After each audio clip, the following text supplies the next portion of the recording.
Quando a gente vai dar o depoimento, nós falamos assim: "Nós fomos miraculados", né, Hum. é uma palavra não muito comum, do milagre de canonização de Santa Giana Beretta Molla, né.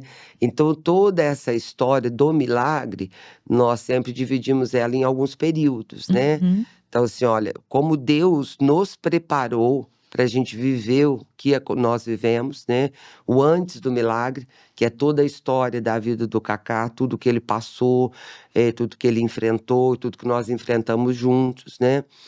E também depois a gente conta, assim, o que aconteceu com a gente no ano de 2000, né, o porquê que o São João Paulo II, ele aceitou a nossa história como um milagre, né, e é um milagre para a Igreja Católica.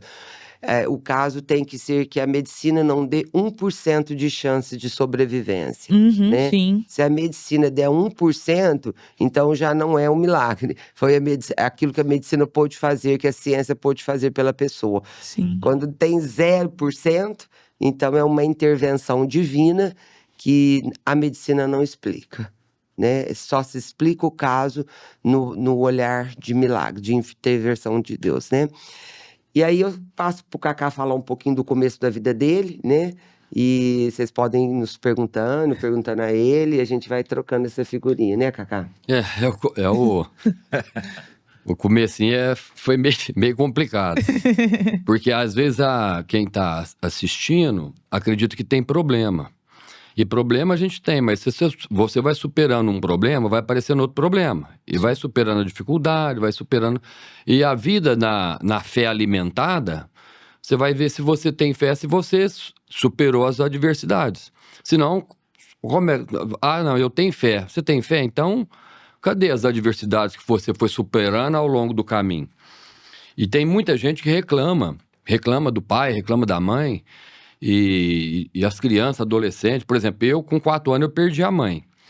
E a gente sabe que a fase difícil na formação do caráter você tem que estar com uma família equilibrada, porque o que a gente grava de 0 a 12 anos você não vai apagar nunca mais. Sim. Aí você fica lá, né? Fica no disquete lá, fica guardadinho na memória.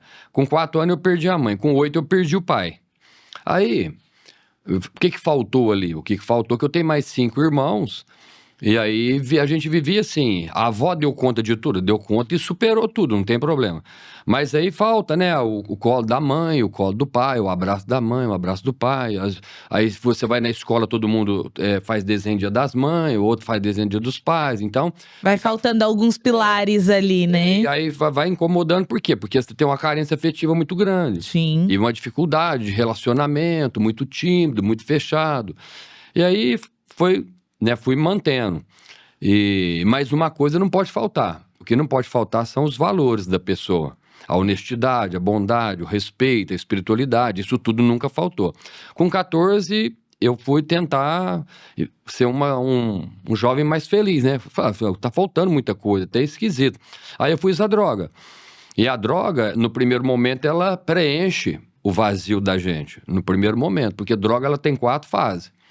A primeira fase, alguns gostam e outros não gostam. A primeira fase é a fase experimental. Uhum. A pessoa experimenta, pode gostar e pode passar mal, nunca mais vai usar. A primeira fase é experimental. Ninguém fala nas escolas, nem nas igrejas, que tem 4 fases. Então, quem vai entrar acha que nunca vai chegar na última. Uhum. Fase experimental passa, vem a fase habitual. Aquela que eu falo assim, eu vou usar só de vez em quando, esporadicamente, e eu sei que eu dou conta, eu tô trabalhando para ajudar minha avó, minha família, eu tenho 14 anos, tô trabalhando, eu tô indo na escola, então não tem nada de errado. É só fim de semana.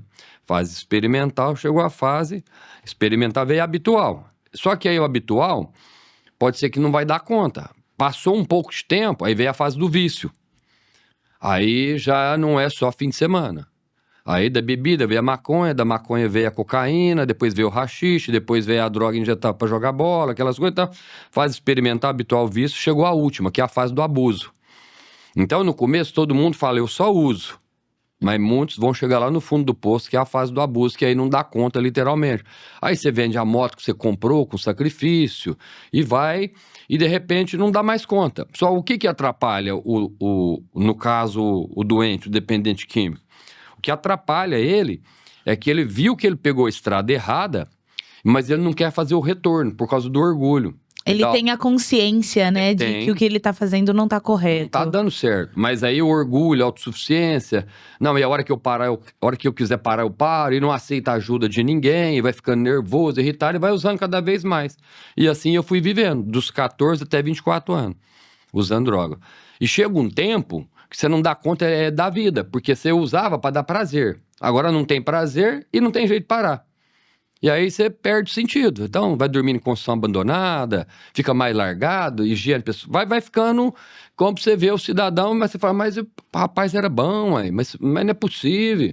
Família boa, trabalhador, não sei o que tem. É que chegou o último degrau da dependência, que é a fase do abuso.